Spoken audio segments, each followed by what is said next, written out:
How much is the director in this film like you? Quite different, I think. I actually started writing him from the perspective of the daughters, the sisters. And then he was kind of an antagonist. And then slowly through understanding that I wanted to Stellan Skarsgård to do it, to create some emotional and character depth. And the more we explored the character, the more I also found it interesting to try to identify with him. Not because I'm necessarily the same generation or type of director, but because isn't it interesting with people who are clumsy in their social life but still make great art? I find that kind of a saving grace with him. Sure. Like he's actually really wants to make good movies, and that I could kind of cling on to, and then slowly connect with the character as well, even though he was quite different. Okay, then working with Renata, what is that connection? And what is it, a shorthand you have with each other because you know what you want, she understands that, or what is that? That's a good question. It's trust more than anything. It's the fact that we worked and been out rainy days and shot film for three films now, so we kind of know. Um, I think I know how to help her be her best, and she is incredible, and I'm lucky to work with her. So it's that dynamic. So we wrote this for her. She was one of the motivations for doing the story, I must say. So when she says, I don't like this part or whatever, do you change it then? But it's not like that. It's like I explained to her what we want to do, and she kind of embraces it. And I think I write it for, I know what she could do well, and she finds that fun. So we haven't encountered those situations. It's not so intellectual. It's more like, yeah, this is Okay, interesting.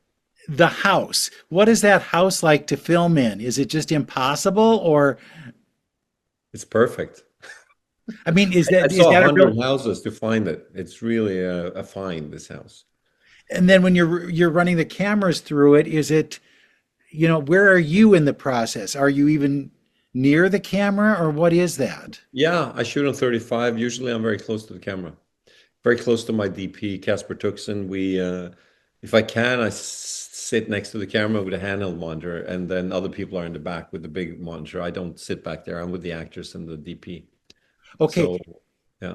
the thing that surprised, and I love your films, so please don't read into this or anything, but there's so much layering to your films that I wish more directors would do something like that. Why have we dumbed down films today so that the average Joe is not lost in it or gets exactly what you're trying to say? But your films don't do that.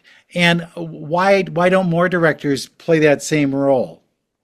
Well, first of all, I see that as a big compliment. Thank you. I have no clue how other people work, but what I can say is that I have great respect for the audience's capacity to interpret and empathize and fill in the voids. And I really try to say enough, but not too much, because I think that emotions needs to be earned and audiences needs to connect in their own way. And if they don't, that's also okay. But I at least give them an opportunity to put the pieces together a bit themselves. So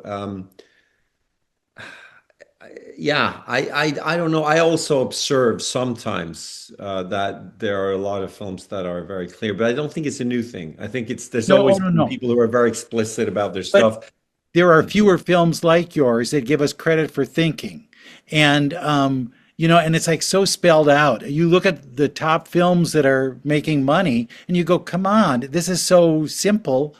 What's going on here? And so I appreciate that you give us the ability to be intelligent when we're looking at a film. I Thank appreciate you. that. But don't you find, I mean, it's again about having some faith in people. I go to the movies and feel challenged. And I think there are good films out there. And I also talk to a lot of people now about movies traveling around and people are smart and people are cine literate. People know films and I mean to be slightly academic for a second, there's you talk about connotation and denotation. Like denotation of just understanding what's happening on a superficial level has become so quick, but the problem then is how do we get people into deeper senses of connotation, this sense of feeling deeper thoughts? And cinema is exactly a place, as opposed to our cell phones, where if we're lucky, we can get them for a couple of hours in a dark room with no cell phones, if we're lucky. and they can really feel images in a much deeper sense than all the shit that gets thrown at us Right. with 15 seconds limits. So cinema is at a very exciting place to take that responsibility right now. And you're not afraid to hold on a face, which I really love. I love the idea that we can look at somebody's face and kind of catch what they're transmitting. So I love that. Okay, so now you're in that process where what's next? How do you decide what you're going to do next? I haven't decided yet. It's about sitting in a room with Eskil again, my co-writer. We've written many short films and now six features together that I've directed, and we start from scratch. We ask. I was saying to someone recently that in that writing room, there's a big bookshelf of film literature, Cahiers de Cinema, Sight and Sound, old film books about the studio system, and there's a couch. And I think between lying on the couch and thinking about life and that kind of shelf of film history and what we admire, we try to find something that we want to talk about. Do you ever get too close to your own self when you're writing? You think, What I do don't you want to mean? expose this. I don't want that part of my life to kind of be out there, even though people might not make the connection. Yeah, that's a great question. No, and the reason I don't have that problem is that I know intuitively that we create enough distance to the characters so I don't feel I'm throwing someone, a family member, under the bus or something. It's very personal, but I create a form that's far enough removed so that I feel I can really treat the character both with love and ruthlessness, just as we need, you know? But it's a great question to ask, and also for young filmmakers who see my films and think, because there's a verisimilitude of biography to them sometimes, which I Sure. get, but it's not as straightforward as one thinks. And that creates this kind of protection of creativity that I need to actually film myself into it again, you know, as going back to our first question. There Sure. needs to be that distance for me to feel that I can actually handle it personally. It's a Yeah. paradox. Hey, thank you so much. And put Renata in another film. I think it would work. Thank Just you, an my idea. friend.